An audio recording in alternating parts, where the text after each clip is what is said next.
নমস্কার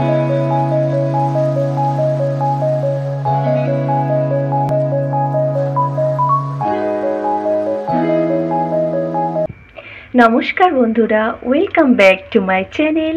আমার চ্যানেলে সকলকে স্বাগত। তো আজ হচ্ছে রবিবারের একটা নতুন ভিডিও নিয়ে আপনাদের কাছে চলে এলাম। আশা করি সকলে ভালো আছেন ঈশ্বরের কৃপায়। আমরাও ভালো আছি, সুস্থ আছি। বাগানের প্রথমেই সকালে দেখিয়ে নিলাম বাগানে আমার হাতে লাগানো জলকলমি শাক। বাজারে এনেছিল, সেটা গোড়া একটু লাগিয়ে দিতেই গাছগুলো বেশ লতি উঠেছে। সারের জন্য সরু হয়েছে ঠিক কথা। আজ রাঁধবো নিজের গাছের জলকলমি শাক।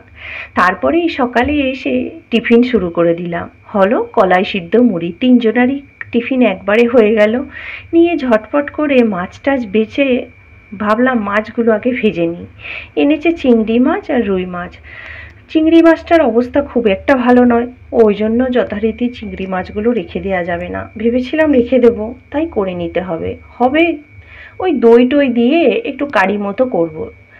দই মাছ করব, একসাথেই দিয়ে দেবো চিংড়ি মাছ আর রুই মাছ। আর আলাদা আলাদা এই গরমে আর করতে পারছি না। কর্তামশাইয়ের আবদার হলো যে চিংড়ি মাছের একটু বড়া করবে। তো যাই হোক, এখানে 3 রকম ডাল নিয়েছি আর পেঁপে কেটে নিয়েছি। পেঁপে দিয়ে হবে ডাল, আর এই অর্ধেকটা বেগুন আমি কলমি শাকের সাথে দিয়ে দেবো, যদি লাগে আর একটা বেগুন দেব। চাল ভীষণই শক্ত, তো ওই জন্য না ভেজিয়ে রাখলে খুব তাড়াতাড়ি ঝটপট করে ভাত হতে চায় না। ওই জন্যে চাল ধুয়ে পরিষ্কার করে রেখে দিয়েছি জল দিয়ে। এদিকে ছেলে করছে আমার এসির সার্ভিসিং করছে, দেখি পারে নাকি। ও বলছে, মা তুমি ধরো আমার টুলটা, আমি না হলে পড়ে যাব, আমি দেখি পারি কিনা পরিষ্কার করতে। একদমই ঠান্ডা হচ্ছিল না। তো করার পর দেখি বাহ, বেশ ভালোই করেছে পরিষ্কার। দেখি বেশ ঠান্ডা হচ্ছে। তো যাই হোক, অনেকটাই সেফ হলো। নিজেদের ঘরের কাজ নিজেরা যদি করা যায় তাহলে আর কি, সব কাজ কি আর লোক দিয়ে হয়? আর এগুলো তো পয়সা সাপেক্ষ ব্যাপার হয়। 530 টাকা সার্ভিস চার্জ দিতে হবে। তো যাই হোক, রান্না বান্না সেরে গরম লেগে গেছে ভীষণই। আমার এই আইসক্রিমটা রেখে দিয়েছিল ওরা। আগের দিন বিকেলবেলা 3 সেই কুলফি মালাই না কি আইসক্রিম এনেছিল, আমার রাখা ছিল। ছেলে 1 কামড় প্রথমেই দিয়ে নিয়েছে। মানে মা খেলে মায়ের থেকে একটু নেওয়া চাই, নিয়ে খেয়ে পরে একটু শরীরটা জুড়ানোর পরে খাবার আগে চলে এসেছি বড়াগুলো ভাজতে। চিংড়ি মাছের বড়া, একটু পেঁয়াজ, আদা আর রসুন বাটা, আর পেঁয়াজ কুচি, লঙ্কা কুচি, আর সামান্য একটু দিয়েছি হচ্ছে ওই বেসন, একটু চিট খাওয়ানোর জন্য। বাস ভেজে নিচ্ছি চড়মড় করে। আমি দিতে ভুলে গেছি এতে চালের গুঁড়ো, তাহলে বেশ ক্রিপসি হয়। তো ওটা দিতে ভুলে গেছি বলে অনেকটাই ভাজতে টাইম লাগলো। ছেলেকে বললাম যা এখানে গরম থেকে, তাই ছেলে বলতে না বলতেই চলে গেল, আর আমি একটু হেসে ফেললাম। যাই হোক, এবার খাবো ভাত। কর্তামশাই চলে এসেছে, হাত পা ধুচ্ছে। তো যাই হোক, এবার আমি 3 জনার ভাত বেড়ে নেবো। ঘড়ির কাঁটায় বাজে এখন 2:10 কি 15 নাগাদ। তো ভীষণই রোদ। তো এখানে আমি 3 জনার ভাত বেড়ে নিয়েছি, আর ওইদিকে একটা প্লেটে আমি এক্সট্রা নিয়ে নিয়েছি যদি কারুর লাগে, কেননা খেতে খেতে উঠতে আমার বড্ড বিরক্ত লাগে। তো যাই হোক, খাবার খেয়ে আসছি হচ্ছে বিকেলবেলা, একটু তো রেস্ট নেওয়া চাই। তো যাই হোক, রেস্ট নেওয়ার পর ভাবছি আমি একটা কাজ করব। কি কাজ জানেন? আমি আমার শাখাগুলো পরিষ্কার করব। এই খোপগুলোয় বেশি কালো হয়ে গেছে, অনেক দিন ধরে ভাবছি পরিষ্কার করব, কিন্তু করা হচ্ছে না। তো আজ ভাবলাম রবিবার, শাখাগুলো পরিষ্কার করি। তো আজ পরিষ্কার করব। পরিষ্কার করার জন্য নিয়েছি কোলগেট, যে কোনো কোলগেট বা টুথপেস্ট যে কোনো কিছু নিলেই হবে। একটা টুথব্রাশ, পুরনো টুথব্রাশ, নতুন অবশ্যই নয়, যেহেতু শাঁখার ময়লা পরিষ্কার করব। আর প্লেন জল, ব্যাস। একটা বাটিতে আমি অল্প সামান্য জল নিয়ে নিয়েছি। ওদিকে ছেলে কিন্তু ঘুমাচ্ছে। বলছে, মা তুমি লাইটটা জ্বেলেছো? আমি বলছি, দাঁড়া বাবা, আমি এই শাঁখাগুলো ফ্যান ছাড়াও একদমই মানে করা যাবে না। ওই জন্য ফ্যানের তলায় বসলাম। কোনো কিছু ভয়েস দিতে পারছে না, ডাইরেক্ট ভয়েস তো একদমই দিতে পারছি না ফ্যান বন্ধ করে। তো যাই হোক, সামান্য একটু পেস্ট নিয়ে একটা শাখায় দিয়ে দেবো, আর একটু পেস্ট নিয়ে আর একটা শাখায় দিয়ে দেবো।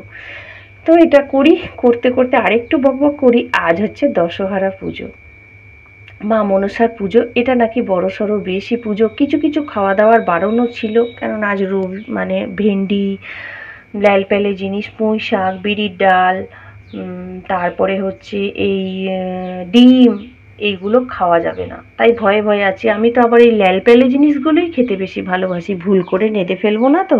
তো হঠাৎ করে ভাবলাম পুজো দিতে যাব, কিন্তু একটু মেয়েদের শারীরিক এইসব যেমন হয় আর কি মাসে, সেই সব কারণের জন্য আমার আর যাওয়া হলো না।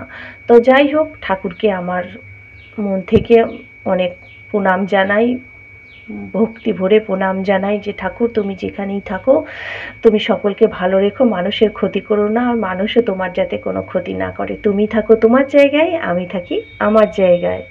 তো যাই হোক, মা মনসার পুজো সবাই নিশ্চয়ই কিছু কম বেশি কিছু পালন করে থাকেন বা পুজো দিয়ে থাকেন।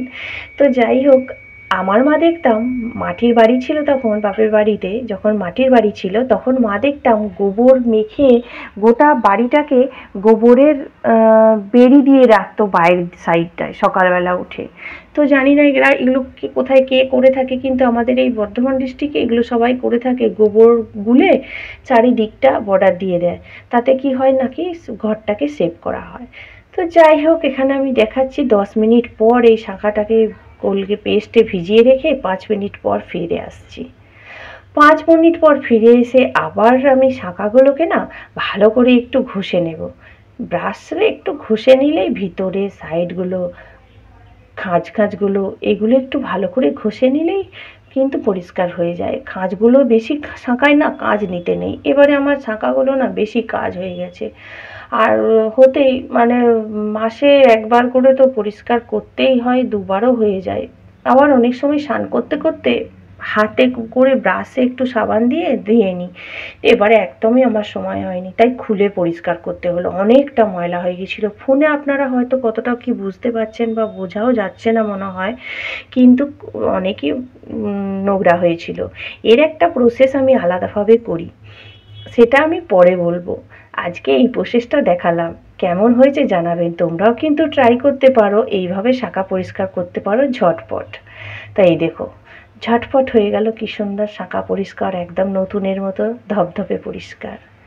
তো যাই হোক, পড়ে ফেলি শাঁখাগুলো। বাবা মানে হাজার বিকেল আমার ছেলেবেলা, বাবা মানে রোজ সকালে পুতুল পুতুল খেলা, বাবা মানে হাজার বিকেল আমার ছেলেবেলা, বাবা মানে রোজ সকালে পুতুল পুতুল খেলা, বাবা মানে কাটছে ভালো যাচ্ছে ভালো দিন, বাবা মানে জমিয়ে রাখা আমার অনেক ঋণ, বাবা মানে কাটছে ভালো যাচ্ছে ভালো দিন, বাবা মানে জমিয়ে রাখা আমার অনেক ঋণ। বন্ধুরা, সন্ধ্যা মানে কি প্রায় 8টার কাছাকাছি বেজে গেছে ঘড়ির কাঁটায়। আজ হচ্ছে 16 তারিখ, আজ হচ্ছে ফাদার্স ডে। আজকে সবচেয়ে একটা ভালো খবর হচ্ছে সকালে আজ হচ্ছে পিতৃ দিবস। তো আমার সমস্ত সমস্ত পিতাকে বা বাবাদের জানাই আমার অনেক অনেক প্রণাম, অনেক অনেক আদর ভালোবাসা। আর ভালো থাকুক পৃথিবীর সকল বাবারা, আর এইভাবেই তারা যেন দীর্ঘায়ু কামনা করি তাদের আমি। তো যাই হোক, যখন বাবা কাছে ছিল, বা আমার বাবা অবশ্যই এখন আছেন, তো যখন আমি কাছে ছিলাম বাবার, বা এখনও আছে, এখন আমি সামনে থেকে বা ফোনে থেকে বলতে পারি না বাবা আমি কি তোমাকে খুব ভালোবাসি। তো যাই হোক, দূরের থেকে মন থেকে এই ভালোবাসার কথাটা সামনে থেকে বলতে পারি না, দূর থেকে আমিও আমার বাবাকে জানাই, আমার জন্মদাদাকে জানাই অনেক অনেক প্রণাম। আর আজকের দিনটা আমার সিম্পলভাবেই কেটেছে, যেহেতু আমি দূরে আছি। যাই হোক, বাবাকে গিয়ে একটা সামনে থেকে প্রণাম জানাতে পারিনি, কেননা আমি অনেকটাই বাবার থেকে দূরে থাকি। তো যাই হোক, আমার ছেলেও বাবাকে একটা পেন গিফট করেছে, বিশেষ কিছু করতে পারিনি। বলছে আমার কাছে তো সেরকম কিছু ব্যবস্থা নেই, কি করবি, তোর যেটা ভালো লাগে, বাবা যেটা পছন্দ করে তুই দে। তো বলছিল কেক টেক আনবো, তো আর যেতে পারেনি। তো যাই হোক, তো এইভাবেই কাটলো। আর ফাদার্স ডে সকল বাবারা ভালো থাকুন, সুস্থ থাকুন। আর বাবারা নিজেরা ছেঁড়া জামা কাপড় পরলেও সন্তানদের জন্য নতুন সর্বদাই এনে দেয় সন্তানদের মঙ্গলের জন্য। ওনারা সবসময় চেষ্টা করেন। এমন পৃথিবীতে বাবা দেখা যায়নি যিনি নিজে খেয়ে না খেয়ে কন্যাদের খাইয়েছেন কি খাওয়াবেন না, এমন বাবা দেখা যায়নি। কেননা আমি বলতে চাইছি কি, এমন বাবা বলেন নিজে আগে খাবে তারপর মেয়েরা খাবে বা সন্তানরা খাবে, এরকম দেখা যায়নি। তো আমার বাবা যথারীতি আমার কাছে একদম হিরো, রিয়েল হিরো। তো আর বলার কোনো ভাষা রাখে না। এখন বাবা বয়স হয়ে গেছে ঠিক কথা, কিন্তু বাবা এখন একটু অন্য মাইন্ডের হয়ে গেছে। উনি স্ট্রোকের পেশেন্ট, সেরিব্রাল অ্যাটাক করেছেন, এখন সুস্থ আছেন, চলাফেরা করছেন, এইটুকুই। কিন্তু মেমোরিটা একটু মানে আগের মতো নেই। তো যাই হোক, বাবা ভালো থাকুক, যেখানেই থাকুক সুস্থ থাকুক, সুস্থভাবে বেঁচে থাকুক, এটাই আমাদের কাছে কাম্য। যাই হোক, যার আছে সে বোঝে না, যার নেই সে এটা ফিল করে, আমি ফিল করতেও চাই না। তো যাই হোক, সবাই ভালো থাকবেন, সুস্থ থাকবেন। আজ আর ভিডিওটা বেশি বড় করলাম না, অলরেডি অনেকটা বড় হয়ে গেছে। সুস্থ থাকবেন সমস্ত বাবারা। Tata, bye bye.